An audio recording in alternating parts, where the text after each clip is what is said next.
everyone, welcome to our channel Isc Steno. We are starting the passage at speed of 110 words per minute. Start. Sir, we in Parliament are being asked to endorse the proclamation. At the same time, we have not been furnished with the report which the Governor had sent to the President. Now, how can we give our verdict on a matter of such importance until and unless all the material facts warranting the proclamation under Article 356 of the Constitution are placed before us? Yesterday, the Honorable the Home Minister said that this report contained only certain facts and figures with regard to the party positions in the dissolved Andhra Assembly. In that case, what is the objection to placing that report before us? It would not give us anything particularly new except certain arrangement of figures made by the Governor of Andhra with a view to advising the President as to the course he should take. We submit that his report contains something else. It was the duty of the government to place the entire report before us for the closest possible scrutiny and the most meticulous examination by members of this House and of the other House, because this report lies at the bottom of the whole thing as far as the constitutionality of the action of the President is concerned.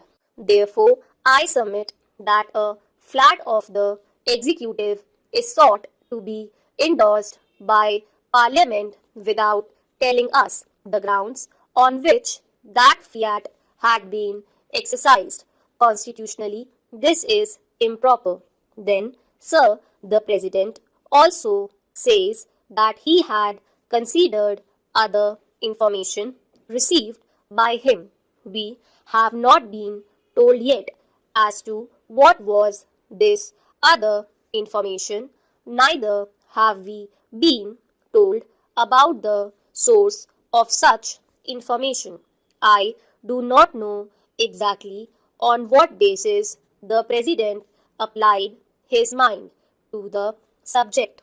We know that we cannot make any reflection on the President. He is a very wise man, and wiser still, by virtue of the occupation of the presidency. But I think we can call in question whether his mind had been rightly applied in a matter of such great importance and national concern. Our contention is that the President has not been in a position to apply his mind fairly and squarely to this subject because the report which had been submitted to him had been perverse, distorted and false. Our contention also is that the other reports which had been submitted to him are not fully objective and truthful. This we are in a position to say all the more because if the case for the government was so foolproof, Dr. Kadju would have been the last person to withhold his report from us. I think that something is wrong in the reports, and maybe the members of this House, having looked at the reports, would have discovered certain facts which do not go to justify the case that the government has sought to make out in support of the proclamation. Apprehending such a possibility, I think Dr. Kadju has thought it wise to withhold this report from the House. Having done it, he asks us to endorse almost blindfold a measure which is described as undemocratic even by certain members of the Congress party. Many constitutional points have been touched. It has been sought to be made out in this House that this is the best democratic step that the government could take. We say this is not at all a democratic step which has been taken. We are supposed to have a parliamentary system. We must have our own conventions. We have got our own constitution, but we are told time and again in this House and in the other House that there are the British Constitution and their parliamentary practice which one should imitate.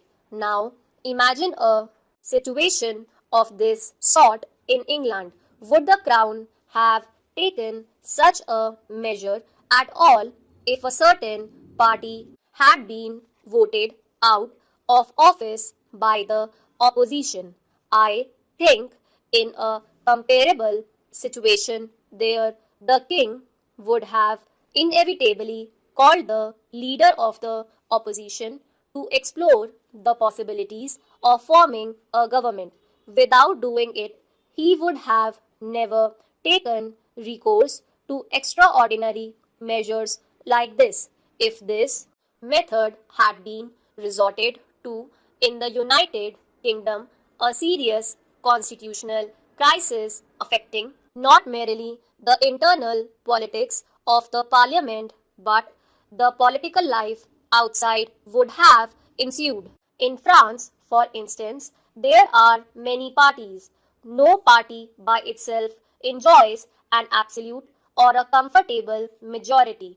What happens there? Ministry is formed, and there we find the president takes upon himself the responsibility of exploring ways and means of finding whether any particular party or any leader of any party is in a position to present a government which would command the confidence of a certain majority in the Chamber of Deputies. Without resorting to that objective test, he does not take recourse to extraordinary measures. In the present case, I say this objective test has not been at all applied. One may or may not have certain feelings. Stop.